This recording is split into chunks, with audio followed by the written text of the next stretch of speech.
দুখীয়া ঘৰৰ দীপু চৰাইদেউ জিলাৰ এখন সৰু গাঁৱত দীপু নামৰ এটা ল'ৰা আছিল। ঘৰখন মাটিৰ, চালিখন টিনৰ। বৰষুণ হ'লে পানী সৰি পৰিছিল। দীপুৰ দেউতা এজন দিন মজুৰ, কেতিয়াবা কাম পায়, কেতিয়াবা নাপায়। মাকগৰাকী গাঁৱৰ মানুহৰ ঘৰত কাম কৰি যি পায় সেয়াই আছিল পৰিয়ালটোৰ জীৱনৰ ভৰসা।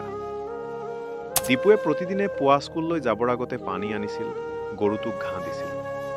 স্কুলৰ বেগতো পুৰণি আছিল, কিতাপবোৰো আধা ফটা। কিন্তু দীপুৰ চকুত আছিল সপোন। মই পঢ়িম, মই ডাঙৰ মানুহ হ'ম। স্কুলত কিছুমানে তাক দুখীয়া বুলি হাঁহিছিল। কোনোবাই ক'ব, এইটো দীপু, সদায় একে কাপোৰ পিন্ধে।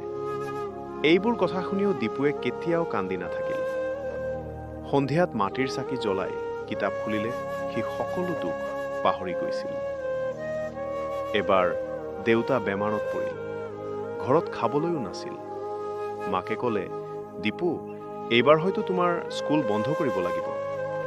এই কথা শুনি দীপুৰ বুকু ভাঙিল। কিন্তু সি ক'লে, মা, মই ৰাতি কাম কৰিম, কিন্তু পঢ়া এৰি নিদিম। দিনে স্কুল, ৰাতি দোকানত কাম।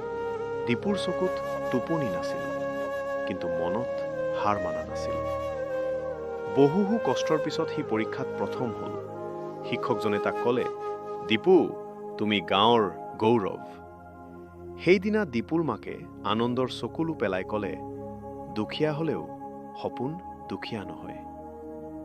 আজিও দীপুৱে গাঁৱৰ সৰু ল'ৰা-ছোৱালীবোৰক পঢ়িবলৈ সহায় কৰে, কিয়নো সি জানে দুখে মানুহক ভাঙে নে গঢ়ে সেয়া নিৰ্ভৰ কৰে মনোবলৰ ওপৰত।